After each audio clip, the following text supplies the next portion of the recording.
Chapter 5. The Tragedy of Pondicherri-Lodge. It was nearly 11 o'clock when we reached this final stage of our night's adventures. We had left the damp fog of the great city behind us, and the night was fairly fine. A warm wind blew from the westward, and heavy clouds moved slowly across the sky, with half a moon peeping occasionally through the rifts. It was clear enough to see for some distance, but Thaddeus Sholto took down one of the side lamps from the carriage to give us a better light upon our way. Pondicherri-Lodge stood in its own grounds, and was girt round with a very high stone wall topped with broken glass. A single, narrow, iron-clamped door formed the only means of entrance. On this our guide knocked with a peculiar postman-like rat-tat. "Who is there?" cried a gruff voice from within. "It is I, McMurdo. You surely know my knock by this time."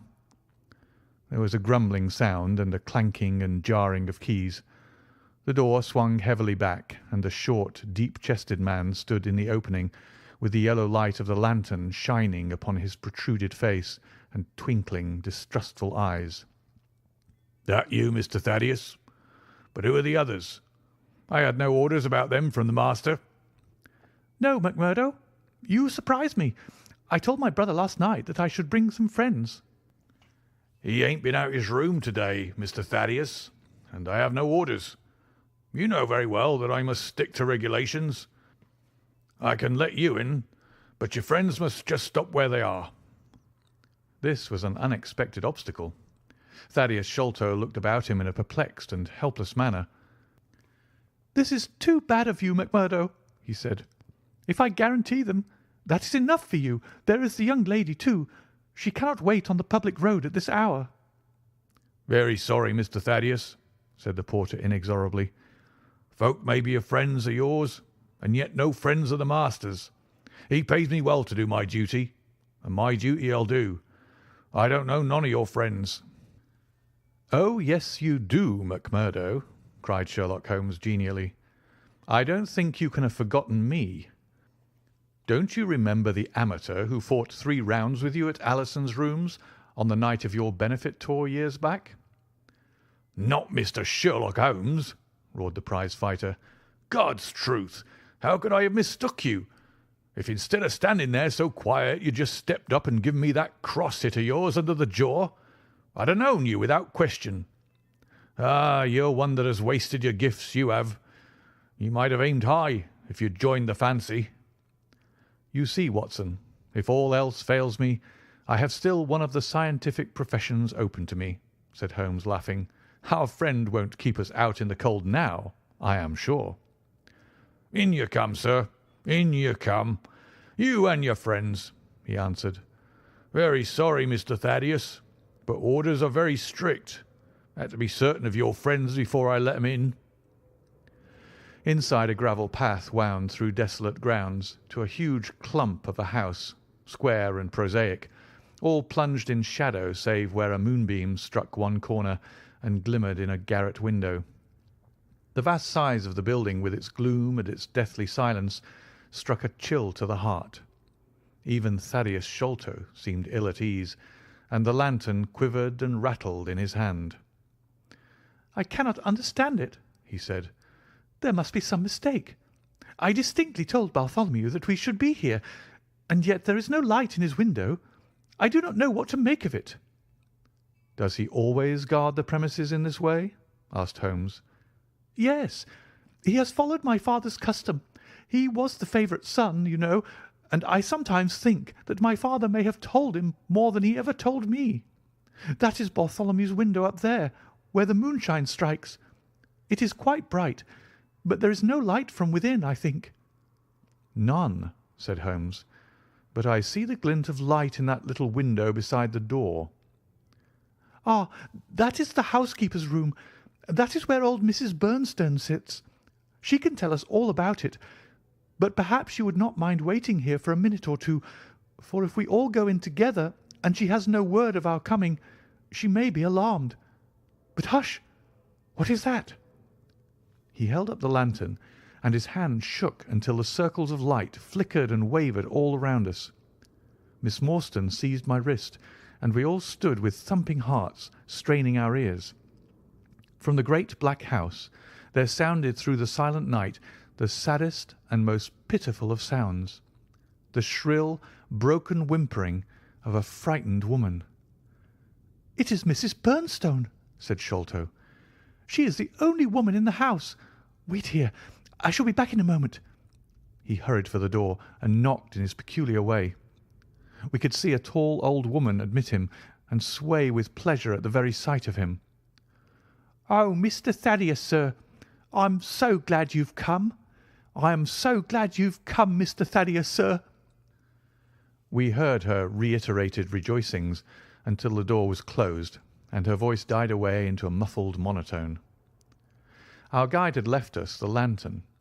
Holmes swung it slowly round and peered keenly at the house and at the great rubbish heaps which cumbered the grounds. Miss Morstan and I stood together, and her hand was in mine. A wondrous subtle thing is love, for here we were, two who had never seen each other before that day, between whom no word or even look of affection had ever passed, and yet now, in an hour of trouble, our hands instinctively sought for each other. I have marvelled at it since, but at the time it seemed the most natural thing that I should go out to her so, and, as she has often told me, there was in her also the instinct to turn to me for comfort and protection. So we stood hand in hand like two children, and there was peace in our hearts for all the dark things that surrounded us. "What a strange place," she said, looking round.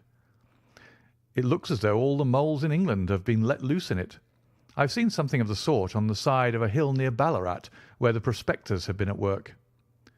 "And from the same cause," said Holmes. "These are the traces of the treasure-seekers. You must remember that they were 6 years looking for it. No wonder that the grounds look like a gravel pit." At that moment the door of the house burst open, and Thaddeus Sholto came running out with his hands thrown forward and terror in his eyes. "There is something amiss with Bartholomew," he cried. "I am frightened. My nerves cannot stand it." He was indeed half blubbering with fear, and his twitching, feeble face, peeping out from the great Astrakhan collar, had the helpless, appealing expression of a terrified child. "Come into the house," said Holmes in his crisp, firm way. "Yes, do," pleaded Thaddeus Sholto. "I really do not feel equal to giving directions." We all followed him into the housekeeper's room, which stood upon the left-hand side of the passage. The old woman was pacing up and down with a scared look and restless, picking fingers, but the sight of Miss Morstan appeared to have a soothing effect upon her. "God bless your sweet, calm face," she cried with an hysterical sob. "It does me good to see you. Oh, but I have been sorely tried this day." Our companion patted her thin, work-worn hand and murmured some few words of kindly, womanly comfort, which brought the colour back into the other's bloodless cheeks. "Master has locked himself in, and will not answer me," she explained. "All day I've waited to hear from him, for he often likes to be alone, but an hour ago I feared that something was amiss, so I went up and peeped through the keyhole. You must go up, Mr. Thaddeus. You must go up and look for yourself. I've seen Mr. Bartholomew Sholto in joy and in sorrow for 10 long years, but I never saw him with such a face on him as that." Sherlock Holmes took the lamp and led the way, for Thaddeus Sholto's teeth were chattering in his head. So shaken was he that I had to pass my hand under his arm as we went up the stairs, for his knees were trembling under him. Twice as we ascended, Holmes whipped his lens out of his pocket and carefully examined marks which appeared to me to be mere shapeless smudges of dust upon the cocoa-nut matting which served as a stair carpet. He walked slowly from step to step, holding the lamp and shooting keen glances to right and left. Miss Morstan had remained behind with the frightened housekeeper. The third flight of stairs ended in a straight passage of some length, with a great picture in Indian tapestry upon the right of it, and 3 doors upon the left. Holmes advanced along it in the same slow and methodical way, while we kept close at his heels, with our long black shadows streaming backwards down the corridor. The third door was that which we were seeking. Holmes knocked without receiving any answer, and then tried to turn the handle and force it open. It was locked on the inside, however, and by a broad and powerful bolt, as we could see when we set our lamp up against it. The key being turned, however, the hole was not entirely closed. Sherlock Holmes bent down to it and instantly rose again with a sharp intaking of the breath. "There is something devilish in this, Watson," said he, more moved than I had ever before seen him. "What do you make of it?" I stooped to the hole and recoiled in horror. Moonlight was streaming into the room, and it was bright with a vague and shifty radiance. Looking straight at me, and suspended as it were in the air, for all beneath was in shadow, there hung a face, the very face of our companion Thaddeus.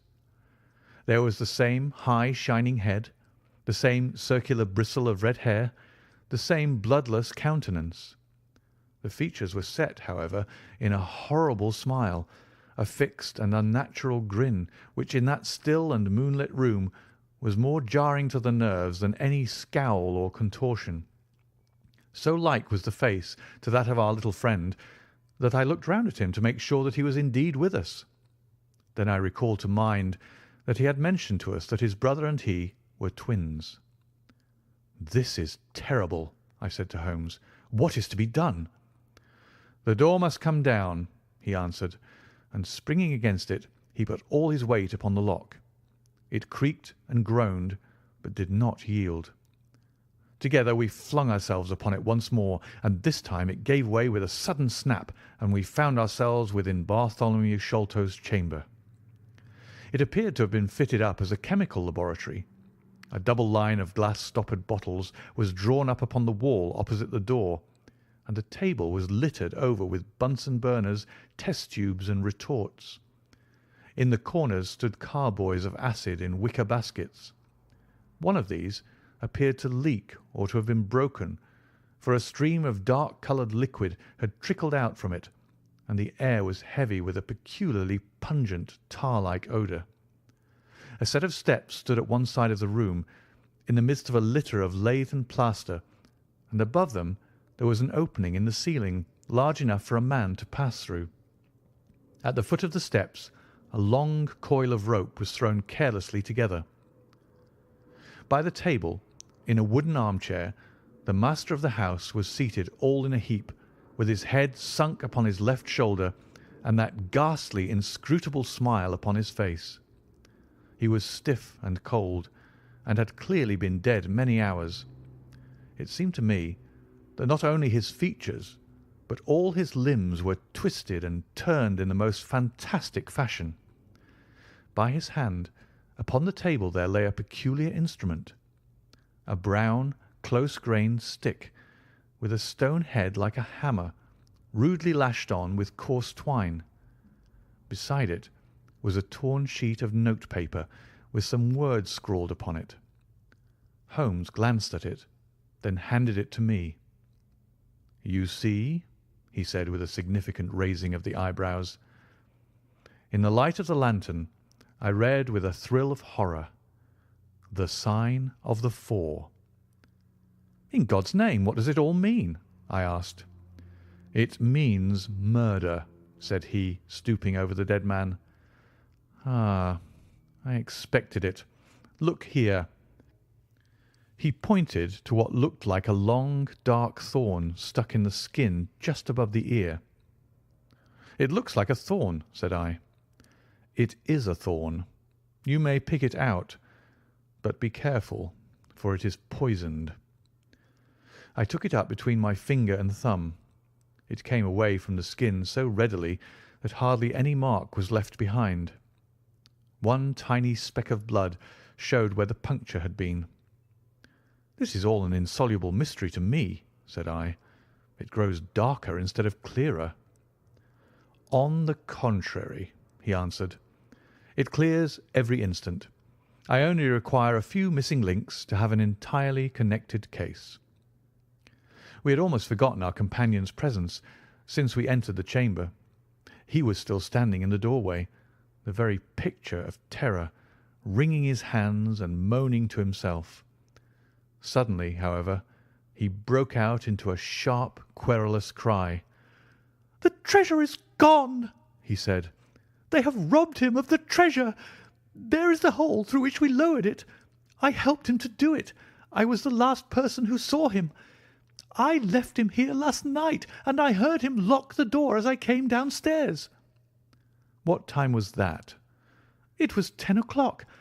And now he is dead, and the police will be called in, and I shall be suspected of having had a hand in it. Oh, yes, I am sure I shall. But you don't think so, gentlemen? Surely you don't think it was I? Is it likely that I would have brought you here if it were I? Oh, dear, I know that I shall go mad." He jerked his arms and stamped his feet in a kind of convulsive frenzy. "You have no reason for fear, Mr. Sholto," said Holmes, kindly putting his hand upon his shoulder. "Take my advice and drive down to the station to report this matter to the police. Offer to assist them in every way. We shall wait here until your return." The little man obeyed in a half-stupefied fashion, and we heard him stumbling down the stairs in the dark.